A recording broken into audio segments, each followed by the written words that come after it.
বিবি হাজরা বাহির হয়ে আসলেন।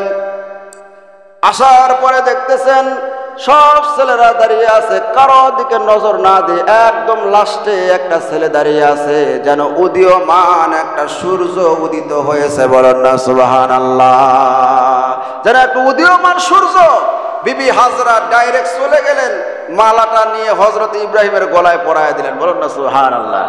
জিজ্ঞাসা করলেন, চেহারার দিকে তাকায় চিন্তা করতেছে, এই মানুষটাকেই তো আমি স্বপ্নে দেখেছি কয়েকবার। জিজ্ঞাসা করলেন, আপনার নাম কি? বলে, আমার নাম ইব্রাহিম খলিলুল্লাহ। বলে, আপনাকেই তো আমি খুঁজতেছি। গলার মধ্যে মালা দিয়ে দিলেন, হাত ধরে অন্দরমহলের মধ্যে নিয়ে গেলেন। বাদশাকে ডাকতে বলতেছেন, ও আমার বাবা, এবার তোমার জামাই হয়েছে, আমার স্বামী পছন্দ হয়েছে বাবা, এই ছেলেকে আমি বিবাহ করতে চাই।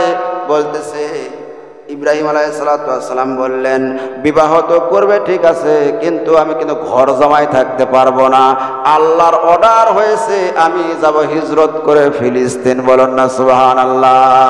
আমার ভাইয়েরা, সংক্ষিপ্ত বলতেছি, হযরত ইব্রাহিম আলাইহিস সালাম তার সাথী বিবি হাজরা বললেন, আপনি আমাকে বিবাহ করেন, আপনি আমাকে যেখানে নিয়ে যাবেন সেখানে আমি যাব, কোনো আপত্তি নাই। বিবাহ করার পর বিবি হাজরাকে নিয়ে যাইতেছেন বাবিলন শহর। ফিলিস্তিন পাওয়ার আগে বাবিল শহরের মধ্যে যখন প্রবেশ করলো, ওই দেশের রাজা ছিল জালিম রাজা, জালিম বাদশা ছিল এবং তার চরিত্র খারাপ ছিল। ওই দেশের মধ্যে যেই মানুষের স্ত্রীরা সুন্দরী স্ত্রী হয়, তাদের স্ত্রীদেরকে ধরে নিয়ে আসে এবং ধর্ষণ করে। আমার ভাই ইব্রাহিম আলাইহিস সালাম বিবি হাজরাকে নিয়ে যাইতেছেন। আল্লাহ পাক পৃথিবীর মধ্যে 4 জন বিশ্ব সুন্দরী দান করেছিলেন, বর্তমানের বিশ্ব সুন্দরী নয়। আল্লাহ পাক 4 জন বিশ্ব সুন্দরী দান করেছিলেন। এত সুন্দর চেহারা তাদের ছিল, তারা যখন খাবার খাইতেন এবং তাদের গায়ের মধ্যে রক্ত আছে, এই রক্ত পর্যন্ত চলাচল দেখা যায়। বলেন না সুবহানাল্লাহ। তার মধ্যে একটা হচ্ছে বিবি হাজরা, বিশ্ব সুন্দরী ছিলেন। এত সুন্দর তার চেহারা আল্লাহ রাব্বুল আলামিন দান করেছিলেন, বিশ্ব সুন্দরী।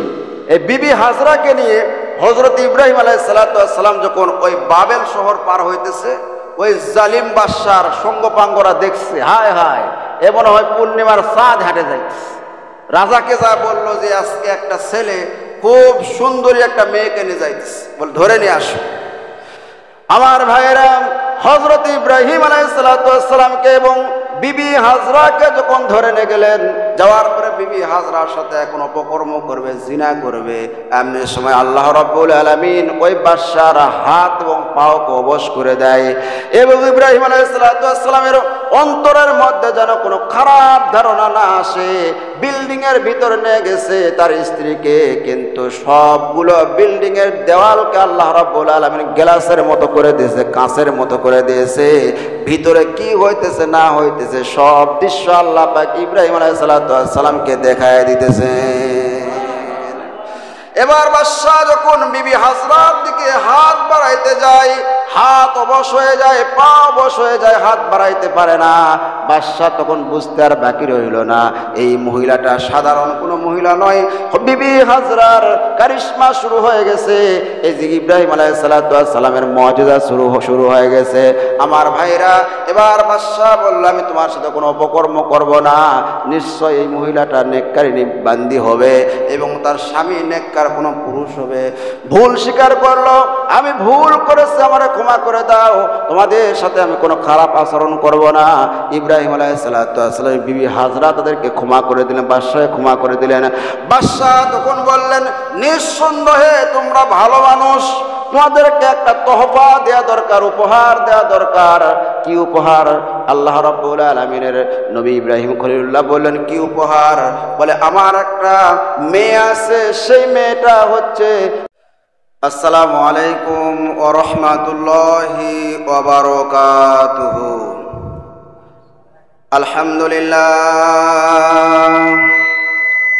আলহামদুলিল্লাহ নাহমাদুহু ওয়া নাস্তাঈনুহু ওয়া নাস্তাগফিরুহু ওয়া নাউযু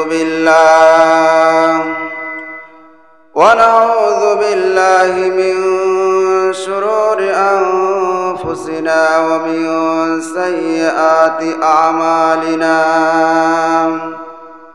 من يهده الله فلا مضل له ومن يضلله فلا هادي له ونشهد أن لا إله إلا الله وحده لا شريك له ونشهد أن سيدنا وسندنا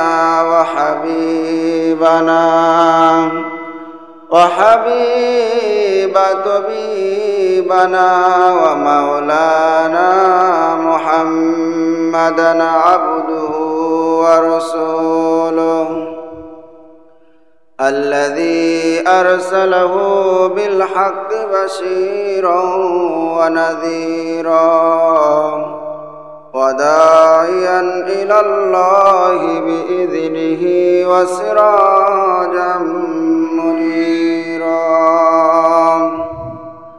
فقد قال الله تعالى في كلامه المجيد والفرقانه الحميد أعوذ بالله من الشيطان الرجيم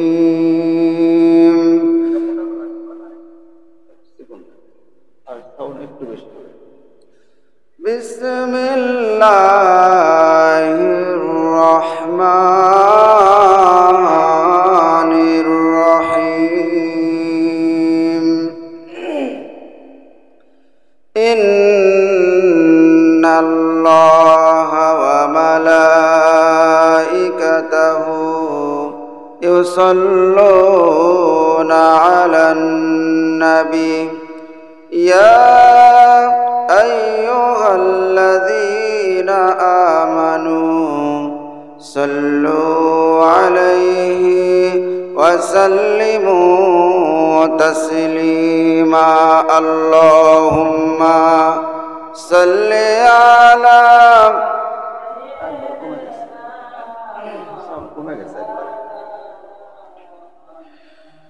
وعلى آل سيدنا شافينا محمد زور شور محبت بولون اللهم صل على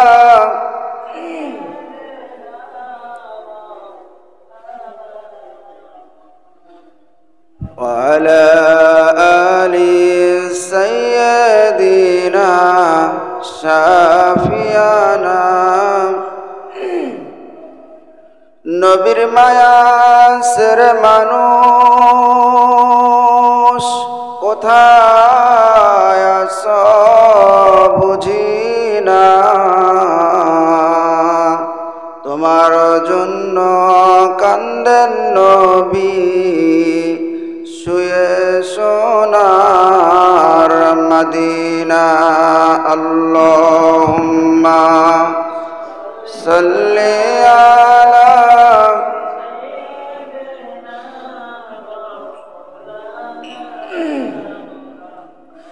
وعلى آل سيدنا شافينا আলহামদুলিল্লাহ সর্বাগ্রে সর্বপ্রথম সেই মহান আল্লাহ পাকের দরবারে লাখ কোটি শুকরিয়া জ্ঞাপন করে নেই যে মহান আল্লাহ পাক আমাদেরকে ভালোবেসে পছন্দ করে মনোনীত করে সপ্তাহের শ্রেষ্ঠ দিন জুমার দিন আল্লাহ পাক আমাদেরকে আল্লাহর ঘরের মধ্যে এসে বসে কোরআন এবং হাদিস থেকে অল্প সময় কিছু কথা বলা এবং শোনার তৌফিক দান করলেন সেই মনিবের দরবারে একবার কালিমাতু শুকরিয়া আদায় করি সকলেই জবান ছেড়ে পড়ে নেই আলহামদুলিল্লাহ লাখ করে দরুদ সালাম বর্ষিত হোক আকা ইমানদার তাজদারে মদিনা আহমদ মুস্তাফা মুহাম্মদ মুস্তাফা সমস্ত নবীদের সরদার মানবতার মুক্তির দূত বিশ্ব নবী জনাব মুহাম্মদুর রাসূলুল্লাহ সকলে মুহাব্বতে পড়ে নেই সাল্লাল্লাহু আলাইহি ওয়াসাল্লাম। প্রিয় সুধী সমাজ, আপনারা সকলে কেমন আছেন? আল্লাহ রাব্বুল আলামিন কোরআনে হাকিমের মধ্যে অনেক জায়গায় একটি কথা বলেছেন সেটি হচ্ছে মুমিন বান্দার একটি গুণের মধ্যে, বৈশিষ্ট্যের মধ্যে একটি হচ্ছে সবর, ধৈর্য ধারণ করা। কোরআনে কারিমের মধ্যে ছোট্ট একটি সূরা, সেই সূরাটির নাম হলো সূরা আসর। এই সূরা আসরের মধ্যেও আল্লাহ রাব্বুল আলামিন আয়াতের শেষাংশ বলেছেন সবর করার কথা। সবর এমন একটি গুণ, এই গুণটি যে ব্যক্তির ভিতর থাকবে সে ব্যক্তি সফলতার দ্বার প্রান্তে আজ হোক কাল হোক পৌঁছে যাবে ইনশাআল্লাহ। আল্লাহ রাব্বুল আলামিন পবিত্র কোরআনে কারিমের অসংখ্য সূরার মধ্যে হইতে 114টি সূরার মধ্যে একটি সূরার নাম হলো সূরা আসর। ছোট্ট একটি সূরার মধ্যে আল্লাহ রাব্বুল আলামিন বলেছেন, ওয়াল আসরি ইন্নাল ইনসানা লাফি খুসর ইল্লাল্লাযীনা আমানু ওয়া আমিলুস সলিহাতি ওয়া তাওয়াসাউ বিল হাক্কি ওয়া তাওয়াসাউ বিস সবর। আল্লাহ রাব্বুল আলামিন এখানে ওয়াল আসর, আসরের আগে আল্লাহ পাক একটা ওয়া শব্দ ব্যবহার করেছেন, এটাকে বলা হয় ওয়ায়ে কসমিয়া। আল্লাহ রাব্বুল আলামিন এখানে কসম খাচ্ছেন, সময়ের কসম, জীবনের কসম, ইতিহাসের কসম। ইন্নাল ইনসানা লাফি খুসর, নিশ্চয় সমস্ত মানুষেরা ক্ষতির মধ্যে, ক্ষতিগ্রস্ত, সব মানুষেরা ক্ষতির মধ্যে আছে। আল্লাহ পাক আয়াতের পরে বলতেছেন ইল্লাল্লাযীনা আমানু, কিন্তু ব্যতীত, 4 শ্রেণীর মানুষ বাদ দিয়া আল্লাহ পাক বলেন ইল্লাল্লাযীনা আমানু ওয়া আমিলুস সলিহাতি ওয়া তাওয়াসাউ বিল হাক্কি ওয়া তাওয়াসাউ বিস সবর। আল্লাহ রাব্বুল আলামিন বলতেছেন যারা ঈমান আনলো এবং আমলে সলেহা করলো এবং হক কাজের হকের দাওয়াত দিল এবং সবর অবলম্বন করলো, এই 4 শ্রেণীর মানুষ বাদ দিয়ে সব মানুষেরা ক্ষতির মধ্যে। বলুন না আল্লাহু আকবার। তাহলে 4 শ্রেণীর মধ্যে 1 শ্রেণী হচ্ছে যারা সবর করলো, ধৈর্য ধারণ করলো। সবর কোরআনে কারিমের সর্বাধিক ব্যবহৃত একটি শব্দ। সবর শব্দের অর্থ অনেক হয়, অবিচলতা, দৃঢ়তা, সহিষ্ণুতা, মন মেজাজের সমতা, দৃঢ়তা, কষ্ট, সহিষ্ণুতা বরদাস্ত করা। আমরা মনে করি সবর শব্দের অর্থ হচ্ছে ধৈর্য। ধৈর্য তো আছেই, কিন্তু যখন বিপদ আপদ বালা মুসিবত আসে সেই সময় ঠান্ডা মাথায়, অবিচলতার সাথে, দৃঢ়তার সাথে, সহিষ্ণুতার সাথে সেটাকে মোকাবেলা করার নামই হচ্ছে সবর। সবর এইরকম না যে ধৈর্যই আপনি ধরে যাবেন, আপনাকে মানুষ কালে মারেই যাবে, আপনাকে মানুষ পাড়ায় যাবে, আপনি বলবেন ইন্নাল্লাহা মা'আস সাবিরিন, আমি ধৈর্য ধারণ করতেছি, এটাকে সবর বলে না। এরকম না যে আপনাকে একজন ডান গালে একটা থাপ্পড় মারলো, আপনি বললেন ভাই আপনার হাতে মনে খুব ব্যথা লাগছে, বাম গালে আর একটা থাপ্পড় মার, যে কটা দাঁত আছে সবগুলা ফেলে দে। এইরকম করার নাম সবর না। পৃথিবীতে আল্লাহ রাব্বুল আলামিন যত নবী পয়গম্বরকে পাঠায় দিয়েছেন, সমস্ত নবী পয়গম্বরের উপরে দুঃখ, কষ্ট, জ্বালা, যন্ত্রণা আল্লাহ রাব্বুল আলামিন বিপদ মুসিবত দিয়েছেন। সমস্ত নবীরাই সেই সমস্ত বিপদ আপদ থেকে, মুসিবত থেকে ধৈর্য ধারণ করে উত্তীর্ণ হয়েছেন। বলুন না সুবহানাল্লাহ। খালি আপনি মার খায় যাবেন, আপনি শুধুমাত্র সব জায়গায় লাঞ্ছিত, গুঞ্চিত, অপমানিতই হবেন, এটার নাম সবর না। আপনাকে সেটা মন মেজাজ মস্তিষ্ক সব কিছুকে সুন্দরভাবে সংকল্প দৃঢ় করে সেটা মোকাবেলা করার নামই হচ্ছে সবর। মাঝে মধ্যে আমি বলে থাকি, একজন পীর সাহেবের কাছে একটা সাপ আসছে মুড়ি ধোয়ার জন্য, সাপ মুড়ি ধোয়ার জন্য আসছে। গল্প, পীর সাহেব বলতেছে আমি তো সাপকে মুরিদ করি না। বলছে না হুজুর, আমি অনেক দূর থেকে আসছি, আমি আপনার কাছে মুরিদ হবই। তে পীর সাহেব বলতেছে যদি তুমি আমার কাছে মুরিদ হতে চাও তাহলে তোমাকে একটা কাজ করতে হবে। বলে কি কাজ? বলে কাউকে দংশন করা যাবে না, কাউকে কাটা যাবে না, দংশন করা যাবে না। বলে ঠিক আছে হুজুর, আমি মানলাম। মুরিদ হওয়ার পর সাপ সেখান থেকে চলে গেছে। যাওয়ার পরে একটা আলের মধ্যে শুয়ে আছে। রাত্রিবেলা কৃষক এখন গম কাটছে, কাটার পরে গম নিয়ে আসবে, তার কাছে দড়ি নেই, বাড়ির থেকে রশি দড়ি নিয়ে আসতে ভুলে গেছে। এদিক সেদিক খুঁজতে খুঁজতে দেখে যে একটা দড়ির মতো লম্বা পড়ে আছে। মনে করছে এটা দড়ি, আদু আদু জোশ না, বুঝতে পারে নাই সাপে ধরছে, ধরে বিছায়া তার উপর ধান রাখছে, গম রাখছে, রাখার পরে কষে বাঁধতেছে। সাপ তো এখন বিষধর সাপ। সাপ করছে, বেটারে আমি যে কি সাপ, আমি যে কি জিনিস, মুরিদ না হলাম আমি তো বুঝাইলাম না। টানে টুনে বাঁধতে বাড়িতে নিয়ে যাওয়ার পর দড়ি খুলে ফেলে দিয়েছে দড়ি মনে করে। আর সাপের তো গলার রক টক ছিঁড়ে গেছে। অনেক কষ্ট করে পীর সাহেব বাড়িতে গেছে। পীর সাহেব বলতেছে, বাবা তোমার এই রক্তাক্ত অবস্থা কারণ কি? বলছে, হুজুর এই রক্তাক্ত অবস্থা হওয়ার কারণ আপনি বলেছিলেন জিকির আজকার করার কথা, জিকির করার কারণে আমার এই অবস্থা। জিকির করলে যে এই অবস্থা হয় কোনো প্রাণী, এটা তো আমি আগে জানি না, তোমার এই অবস্থা হলো কেমনে? সমস্ত ঘটনা খুলে বলছে। সেই সময় বলতেছে, বেটা যেই সময় তোমাকে তো আমি দংশন করতে নিষেধ করছি, যেই সময় তোমার কাছে আসছে সেই সময় ফোঁস করতে তো আমি নিষেধ করি নাই। যদি একবার খালি ফোঁস করে উঠতে তাহলে লাভ দিয়ে মামুর বাড়ি দিল্লি গিয়ে পড়তো। জোরে কোন ঠিক কিনা? তাহলে এর দ্বারা বুঝাইলো সবর অর্থ এটাই না শুধুমাত্র আপনি মার খায়াই যাবেন, আপনি শুধুমাত্র বলবেন যে ইন্নাল্লাহা মা'আস সাবিরিন, এটা না। পৃথিবীতে যত নবী পয়গম্বর এসেছেন সমস্ত নবী পয়গম্বরেরা পরীক্ষা দিয়েছেন, নবীদের পরীক্ষা হয়েছে, নবীরা পরীক্ষায় উত্তীর্ণ হয়েছেন। আল্লাহ রাব্বুল আলামিন সব নবীকে পরীক্ষা নিয়েছেন। জাতির পিতা হযরত ইব্রাহিম খলিলুল্লাহ কেমন ধৈর্য দেখেন, ধৈর্য ধারণ যদি আপনি করতে পারেন, আল্লাহ রাব্বুল আলামিন বলেছেন যারা ধৈর্যশীল হবে তাদেরকে আমি রাব্বুল আলামিন বিশাল একটা জান্নাত দান করে দিব, দুনিয়াতেও তাদের অন্তরের মধ্যে আমি আল্লাহ পাক সুখ শান্তি দান করে দিব। হযরত ইব্রাহিম আলাইহিস সালাতু ওয়াস সালাম এত পরীক্ষা দিয়েছেন, আগুনের মধ্যে ফেলানো হলো, তার কাছে ফেরেশতা আসলো সাহায্য করার জন্য, বলল আমি তোমাকে সাহায্য করব। হযরত ইব্রাহিম কিন্তু ফেরেশতার কাছ থেকে সাহায্য নাই নিছে নাকি? ফেরেশতাকে বলেছে আমি তোমার সাহায্য নেব না, আমি এমন কোন অন্ধ খোদার পূজা করি না, এমন কোন অন্ধ আল্লাহর আমি ইবাদত করি না যে আল্লাহ তার বান্দার দুঃখ দুর্দশা না দেখে।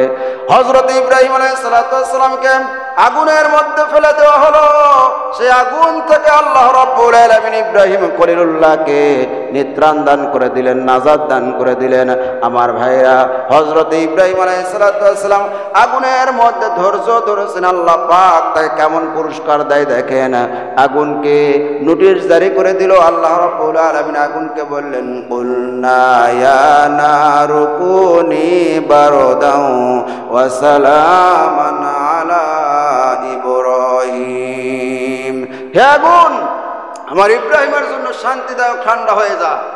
আগুনের মধ্যে থাকলেন ইব্রাহিম আলাইহিস সালাতু ওয়াস সালাম, তারা একটা পশম পর্যন্ত পড়ে নাই, ধৈর্য ধারণ করেছেন, তাওয়াক্কুল করেছেন, ভরসা করেছেন কার উপরে বাবা? আরো জোরে বলেন কার উপরে? হযরত ইব্রাহিম আলাইহিস সালাতু ওয়াস সালাম আগুনের মধ্যে হইতে বাহির হয়ে যখন চলে আসতেছেন, সেই সময় তার দেশ ইরাক ছেড়ে চলে যাইতেছেন। আল্লাহ রাব্বুল আলামিন তাকে অর্ডার করলেন, ইব্রাহিম তুমি হিজরত করো ফিলিস্তিন, বর্তমান যেখানে যুদ্ধ হচ্ছে বাইতুল মুকাদ্দাস জেরুজালেম ফিলিস্তিন, এই ফিলিস্তিনের দিকে হযরত ইব্রাহিম আলাইহিস সালাতু ওয়াস সালাম হিজরত করতেছেন। দেখেন আল্লাহ পাক আগুনের মধ্যে তাকে পুরস্কার দিলেন, আগুনকে ঠান্ডা বানায় দিলেন। তারপর বড় পুরস্কার কি সামনে দেখেন, সবর করে কয় ধৈর্য ধারণ করলে আল্লাহ পাক আমাদেরকে এরকম পুরস্কার দিবেন। হযরত ইব্রাহিম আলাইহিস সালাতু ওয়াস সালাম তার দেশ ইরাক থেকে রওনা করেছেন, হিজরত করেছেন ফিলিস্তিনের দিকে। এমন সময় এমন একটি দেশের মধ্যে প্রবেশ করলেন সেই দেশের রাজা তার দেশের মধ্যে অর্ডার করে দিয়েছেন, সমস্ত মানুষেরা দাঁড়ায় গেছে। হযরত ইব্রাহিম আলাইহিস সালাতু ওয়াস সালাম জিজ্ঞাসা করলেন, ভাই আপনারা এখানে সাজুগুজু করে সুন্দর হয়ে আপনারা কেন দাঁড়িয়ে আছেন? সেই সময় বলা হলো, আপনি কে? বলে আমি অনেক দূর থেকে এসেছি। বলে আপনি জানেন না এই দেশের বাদশা অর্ডার করেছে। ওই দেশে যে বাদশা ছিল সেই বাদশার একটা রাজরানী ছিল, কন্যা ছিল, সেই কন্যাকে বিবাহ দেওয়ার জন্য বাদশাহ অনেকবার বলেছে, কিন্তু রাজরানীর রাজকন্যার কোনো ছেলে পছন্দ হয় না। কারণ রাজকন্যা স্বপ্নের মধ্যে দেখেছে জাতির পিতা ইব্রাহিম খলিলুল্লাহকে। বলেন না সুবহানাল্লাহ। যেমনি ভাবে হযরতে আম্মাজান খাদিজা রাদিয়াল্লাহু তাআলা আনহা রাসূল পাক সাল্লাল্লাহু আলাইহি সাল্লামকে স্বপ্নে দেখেছিলেন। সুবহানাল্লাহ। হযরত ইউসুফ আলাইহিস সালাতু ওয়াস সালামকে যেমনি ভাবে জুলাইখা স্বপ্নে দেখেছিলেন, তেমনি ভাবে হযরত ইব্রাহিম আলাইহিস সালাতু ওয়াস সালামকে ওই দেশের রাজার মেয়ে স্বপ্নে দেখেছে। তার সাথে বিবাহ বসার জন্য সে মনস্থ করেছে, তাকে ছাড়া অন্য কাউকে সে বিবাহ করবে না। অনেক ছেলে দেখাইছে, রাজা অতিষ্ঠ হয়ে গেছে। রাজা বলেই বসলো যে এক এক করে ছেলে দেখে পছন্দ হচ্ছে না, পর্দা পড়তেছে না। এই দেশের যত ছেলে আছে যারা বিবাহ করবে, বড় লোকের ছেলে, মন্ত্রীর ছেলে, সেই সমস্ত ছেলেদেরকে আগামীকাল তাদেরকে আসতে বলো রাজদরবারে। তাদের মধ্যে যাকে আমার মেয়ে পছন্দ করবে তার সাথে তার বিবাহ হবে। হযরত ইব্রাহিম আলাইহিস সালাতু ওয়াস সালাম এই কথা শোনার সঙ্গে সঙ্গে আল্লাহ রাব্বুল আলামিনকে ডাক দিয়ে বললেন, আল্লাহ আমি একটু লাইনে দাঁড়াবার চাই। ওই লাইনের মধ্যে রাজার ছেলে, বাদশার ছেলে, মন্ত্রীর ছেলে, বড় লোকের ছেলে, প্রেসিডেন্টের ছেলে, চেয়ারম্যানের ছেলে তারা দাঁড়িয়ে গেছে। আল্লাহ রাব্বুল আলামিনের কাছে বলার সঙ্গে সঙ্গে আল্লাহ পাক বললেন, ঠিক আছে ইব্রাহিম তুমি দাঁড়ায় যাও। হযরত ইব্রাহিম আলাইহিস সালাতু ওয়াস সালাম লাইনের মধ্যে দাঁড়াইলেন। মানুষরা বলতেছে, তুমি কেন দাঁড়াইছো? তুমি কি জানো এখানে কার বিবাহ হবে? রাজার মেয়ের বিবাহ হবে। তোমাকে দেখতে তো এরকম ভাবে গরিব গরিব দেখা যায়, কিন্তু চেহারা ছিল সুন্দর। আল্লাহ রাব্বুল আলামিন যত নবী পয়গম্বরকে দুনিয়ায় পাঠাইছেন, সমস্ত নবী পয়গম্বরকে ওই দেশের মধ্যে, ওই যুগের মধ্যে সব চাইতে সুন্দর পিরামিড বানাইছেন। বলেন না সুবহানাল্লাহ। যেই যুগে যেই নবীকে পাঠায় দিয়েছেন, সেই যুগের সেই নবী হলো সবচাইতে বেশি সুন্দর। সুবহানাল্লাহ। আদম আলাইহিস সালাতু ওয়াস সালাম সুন্দর ছিলেন। আদম আলাইহিস সালাতু ওয়াস সালাম থেকে শুরু করে হযরত ঈসা আলাইহিস সালাতু ওয়াস সালাম পর্যন্ত যত নবী পয়গম্বর এসেছেন, সমস্ত নবী পয়গম্বররাই সুন্দর ছিলেন। সবচাইতে বেশি সুন্দর আপনি আমার নবী, বিশ্ব নবী জনাব মুহাম্মদুর রাসূলুল্লাহ সাল্লাল্লাহু আলাইহি সাল্লাম। এত সুন্দর মানুষ, জান্নাতের মধ্যে যত সুন্দর জিনিস আছে তার চাইতে সুন্দর আপনি আমার নবী, বিশ্ব নবী। জান্নাতের মধ্যে আল্লাহ রাব্বুল আলামিন যত সুন্দর সুন্দর জিনিস বানাইছেন তার মধ্যেও আমার নবী হলো সুন্দর। জোরে কোন সুবহানাল্লাহ। হযরত ইব্রাহিম আলাইহিস সালাতু ওয়াস সালাম বলেন, আল্লাহ আমি একটু লাইনে দাঁড়াবার চাই। আল্লাহ রাব্বুল আলামিন অর্ডার দিলেন, দাঁড়ায় যাও। হযরত ইব্রাহিম আলাইহিস সালাতু ওয়াস সালাম দাঁড়ায় গেছেন। বিবি হাজরা এবার বলতেছে তার বান্ধবীদেরকে, বান্ধবীরা আজকে আমার মন বলতেছে আমার সেই রূপের পুরুষ, স্বপ্নের পুরুষ আজকে দাঁড়িয়ে গেছে। বলেন না সুবহানাল্লাহ। ও আমার বান্ধবীরা, তোমরা আমাকে সুন্দর করে সাজায় দাও, যত রকম সাজুগুজু আছে আমাকে তোমরা করে দাও। আমার মন বলতেছে আমার আজকে ছেলে পছন্দ হবে। আমার ভাইরা ধৈর্য কারে বলে দেখেন, হযরত ইব্রাহিম আলাইহিস সালাতু ওয়াস সালাম এবার লাইনে মধ্যে দাঁড়ায় আছে। বিবি হাজরা বাহির হয়ে আসলেন। আসার পরে দেখতেছেন সব ছেলেরা দাঁড়িয়ে আছে, কারো দিকে নজর না দিয়ে একদম লাস্টে একটা ছেলে দাঁড়িয়ে আছে, যেন উদীয়মান একটা সূর্য উদিত হয়েছে। বলেন না সুবহানাল্লাহ। যেন একটা উদীয়মান সূর্য। বিবি হাজরা ডাইরেক্ট চলে গেলেন, মালাটা নিয়ে হযরত ইব্রাহিমের গলায় পরায় দিলেন। বলেন না সুবহানাল্লাহ। জিজ্ঞাসা করলেন, চেহারার দিকে তাকায় চিন্তা করতেছে এই মানুষটাকেই তো আমি স্বপ্নে দেখেছি কয়েকবার। জিজ্ঞাসা করলেন, আপনার নাম কি? বলে আমার নাম ইব্রাহিম খলিলুল্লাহ। বলে আপনাকেই তো আমি খুঁজতেছি। গলার মধ্যে মালা দিয়ে দিলেন, হাত ধরে অন্দরমহলের মধ্যে নিয়ে গেলেন। বাদশাকে ডাকতে বলতেছেন, ও আমার বাবা, এবার তোমার জামাই হয়েছে, আমার স্বামী পছন্দ হয়েছে। বাবা এই ছেলেকে আমি বিবাহ করতে চাই। বলতেছে ইব্রাহিম আলাইহিস সালাতু ওয়াস সালাম বললেন, বিবাহ তো করবে ঠিক আছে, কিন্তু আমি কিন্তু ঘর জামাই থাকতে পারবো না। আল্লাহর অর্ডার হয়েছে আমি যাব হিজরত করে ফিলিস্তিন। বলেন না সুবহানাল্লাহ। আমার ভাইয়েরা সংক্ষিপ্ত বলতেছি, হযরত ইব্রাহিম আলাইহিস সালাতু ওয়াস সালাম তার সাথী বিবি হাজরা বললেন, আপনি আমাকে বিবাহ করেন, আপনি আমাকে যেখানে নিয়ে যাবেন সেখানে আমি যাব, কোনো আপত্তি নাই। বিবাহ করার পর বিবি হাজরাকে নিয়ে যাইতেছেন বাবিলন শহর। ফিলিস্তিন পাওয়ার আগে বাবিল শহরের মধ্যে যখন প্রবেশ করলো, ওই দেশের রাজা ছিল জালিম রাজা, জালিম বাদশা ছিল এবং তার চরিত্র খারাপ ছিল। ওই দেশের মধ্যে যেই মানুষের স্ত্রীরা সুন্দরী স্ত্রী হয়, তাদের স্ত্রীদেরকে ধরে নিয়ে আসে এবং ধর্ষণ করে। আমার ভাই ইব্রাহিম আলাইহিস সালাম বিবি হাজরাকে নিয়ে যাইতেছেন। আল্লাহ পাক পৃথিবীর মধ্যে 4 জন বিশ্ব সুন্দরী দান করেছিলেন, বর্তমানের বিশ্ব সুন্দরী নয়। আল্লাহ পাক 4 জন বিশ্ব সুন্দরী দান করেছিলেন। এত সুন্দর চেহারা তাদের ছিল, তারা যখন খাবার খাইতেন এবং তাদের গায়ের মধ্যে রক্ত আছে, এই রক্ত পর্যন্ত চলাচল দেখা যায়, বলুন না সুবহানাল্লাহ। তার মধ্যে একটা হচ্ছে বিবি হাজরা, বিশ্ব সুন্দরী ছিলেন। এত সুন্দর তার চেহারা আল্লাহ রাব্বুল আলামিন দান করেছিলেন, বিশ্ব সুন্দরী। এই বিবি হাজরাকে নিয়ে হযরত ইব্রাহিম আলাইহিস সালাম যখন ওই বাবেল শহর পার হইতেছে, ওই জালিম বাদশার সঙ্গপাঙ্গরা দেখছে, হায় হায় এ মনে হয় পূর্ণিমার চাঁদ হেঁটে যাইতেছে। রাজাকে যা বললো যে আজকে একটা ছেলে খুব সুন্দরী একটা মেয়েকে নিয়ে যাইতেছে, বল ধরে নিয়ে আসো। আমার ভাইয়েরা, হযরত ইব্রাহিম আলাইহিস সালামকে এবং বিবি হাজরাকে যখন ধরে নিয়ে গেলেন, যাওয়ার পরে বিবি হাজরার সাথে এখন অপকর্ম করবে, জিনা করবে, এমনি সময় আল্লাহ রাব্বুল আলামিন ওই বাদশার হাত এবং পাওকে অবশ করে দেয় এবং ইব্রাহিম আলাইহিস সালামের অন্তরের মধ্যে যেন কোনো খারাপ ধারণা না আসে। বিল্ডিং এর ভিতরে নিয়ে গেছে তার স্ত্রীকে, কিন্তু সবগুলো বিল্ডিং এর দেওয়ালকে আল্লাহ রাব্বুল আলামিন গ্লাসের মতো করে দিয়েছে, কাঁচের মতো করে দিয়েছে। ভিতরে কি হইতেছে না হইতেছে সব দৃশ্য আল্লাহ পাক ইব্রাহিম আলাইহিস সালামকে দেখায় দিতেছে। এবার বাদশা যখন বিবি হাজরার দিকে হাত বাড়াইতে যায়, হাত অবশ হয়ে যায়, পা অবশ হয়ে যায়, হাত বাড়াইতে পারে না।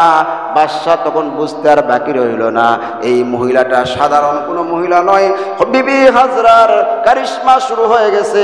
এই যে ইব্রাহিম আলাইহিস সালামের মুজিজা শুরু হয়ে গেছে। আমার ভাইরা, এবার বাদশা বলল, আমি তোমার সাথে কোনো অপকর্ম করব না, নিশ্চয় এই মহিলাটা নেককারিনী বান্দি হবে এবং তার স্বামী নেককার কোনো পুরুষ হবে। ভুল স্বীকার করলো, আমি ভুল করেছি, আমারে ক্ষমা করে দাও, তোমাদের সাথে আমি কোনো খারাপ আচরণ করব না। ইব্রাহিম আলাইহিস সালাম বিবি হাজরা তাদেরকে ক্ষমা করে দিলেন, বাদশাহ ক্ষমা করে দিলেন। বাদশাহ তখন বললেন, নিঃসন্দেহে তোমরা ভালো মানুষ, তোমাদেরকে একটা তোহফা দেয়া দরকার, উপহার দেয়া দরকার। কি উপহার? আল্লাহ রাব্বুল আলামিনের নবী ইব্রাহিম খলিলুল্লাহ বললেন, কি উপহার? বলে, আমার একটা মেয়ে আছে, সেই মেয়েটা হচ্ছে সারা। হাজরাকে তো নিয়ে যাচ্ছে, তার নাম হলো কি? সারা। সারাও ছিলেন খুব সুন্দরী। এই সারাকে, আমার এই মেয়েকে তোমাকে তোহফা দিলাম, উপহার দিলাম, হাদিয়া দিলাম। ইব্রাহিম আলাইহিস সালাম বলে যে তোহফা আমি নিব না, যদি দিতেই চান তাহলে বিয়া দেওয়া লাগবে। কি দেওয়া লাগবে?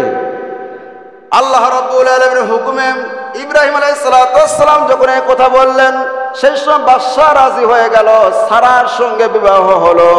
2 স্ত্রীকে নিয়ে রওনা করেছেন। আমার ভাইরা, বলার উদ্দেশ্য আছে, বর্তমান যে ফিলিস্তিন, যেখানে বাইতুল মুকাদ্দাস, সেখানে 2 স্ত্রীকে নিয়ে গেলেন। প্রথম স্ত্রী হাজরার পেটের মধ্যে কোনো সন্তান নাই, কিন্তু সারার পেটের মধ্যে আল্লাহ রাব্বুল আলামিন সন্তান দিয়ে দিলেন, বলুন না সুবহানাল্লাহ। এবার ঘটনা উল্টে গেল। এখন আপনার হাজরা বলতেছে যে তার সন্তান হলো, আমার সন্তান নাই, আমার জন্য একটু আল্লাহর কাছে দোয়া করেন। সুবহানাল্লাহ করেন। নবীদের দোয়া কবুল করেন কে? আল্লাহ রাব্বুল আলামিন। আমার ভাইয়েরা, সংক্ষিপ্ত বলতেছি, আল্লাহর যে সতীন যদি এক জায়গায় থাকে, একটু ঠোকরামুকরি বেশি হয় সেই বাড়িতে, জোরে কোন ঠিক কিনা? আল্লাহ পাক বললেন যে তুমি কি করো, এই হাজরাকে বনবাস দাও। কি করো? রেখে আসো মক্কায়। মক্কায় রেখে আসলো ইব্রাহিম খলিলুল্লাহ। মক্কায় রেখে আসার কারণ হলো মক্কায় একটি ঘর জিন্দা হবে, তার নাম হলো কাবা শরীফ। সেখানে জমজম কুয়া হবে, মিনা মুজদালিফা হবে, এবং আল্লাহ রাব্বুল আলামিনের কুদরতি একটা পাথর আসবে। এগুলো নিদর্শন আল্লাহ রাব্বুল আলামিন হযরত ইসমাঈলের মাধ্যমে করে দিবেন, এবং ইসমাঈলের ওরসের মধ্যে আল্লাহ রাব্বুল আলামিন বিশ্ব নেতা, মানবতার মুক্তির দূত, বিশ্ব নবী আসবেন। বলুন না সুবহানাল্লাহ। হযরত ইব্রাহিম আলাইহিসসালাম হাজরাকে নিয়ে এবার যখন সেখানে বনবাস দিয়ে চলে আসলেন, সেখানে মক্কা শরীফ যে ঘরটা বর্তমান, ইব্রাহিম আলাইহিসসালাম এবং ইসমাঈল আলাইহিসসালাম বাপ বেটা দুইজন যখন আল্লাহর অর্ডারে কাবা শরীফ নির্মাণ করার শুরু করে দিলেন, আমার ভাইরা যখন মাটি খোঁড়া শুরু করে দিয়েছেন, মাটি খুঁড়ে দেখতেছে যে ওখান থেকে ইটার কুয়া পাওয়া যায়, ইট পাওয়া যায়। অর্থাৎ আদম আলাইহিসসালাম যে কাবা শরীফ বানাইছিলেন, সেই কাবা শরীফের হিস্সা এখন পর্যন্ত দেখা যায়। সুবহানাল্লাহ। নূহ আলাইহিসসালামের সময় তো মহাপ্লাবন হয়েছিল, বন্যার সময় কাবা শরীফ পর্যন্ত ভেঙে মাটির সাথে একাকার হয়ে গিয়েছিল। আল্লাহ পাক ফেরেশতার মাধ্যমে ইব্রাহিম আলাইহিসসালামকে দেখায় দিয়েছে এই জায়গায় কাবা শরীফের জায়গা। সুবহানাল্লাহ। আমার ভাইরা, এইদিকে আল্লাহ রাব্বুল আলামিন সারার পেট থেকে সন্তান দিলেন ইসহাক। ইসহাকের বংশের মধ্যে আল্লাহ রাব্বুল আলামিন ৭০,০০০ নবী পয়গম্বর পাঠায় দিয়েছেন। কয় হাজার বাবা? ৭০,০০০ নবী পয়গম্বর পাঠায় দিয়েছিলেন। আমার ভাইরা, সারা বললেন আমার সুদিনের ছেলের জন্য একটা ঘর নির্মাণ করে দিয়েছেন কাবা শরীফ, আমার ছেলের জন্য একটা ঘর নির্মাণ করেন। সেই সময় বাইতুল মুকাদ্দাস বানানো হয়েছে। বলুন না সুবহানাল্লাহ। আমার ভাইরা, বলার উদ্দেশ্য হলো হযরত ইব্রাহিম আলাইহিসসালাম ধৈর্য ধারণ করেছেন, ধৈর্যর পরীক্ষার মধ্যে পাশ করেছেন। আল্লাহ রাব্বুল আলামিন তাকে পুরস্কার দেওয়া শুরু করে দিয়েছেন। আমরাও যদি ধৈর্য ধারণ করতে পারি, আল্লাহর উপর তাওয়াক্কুল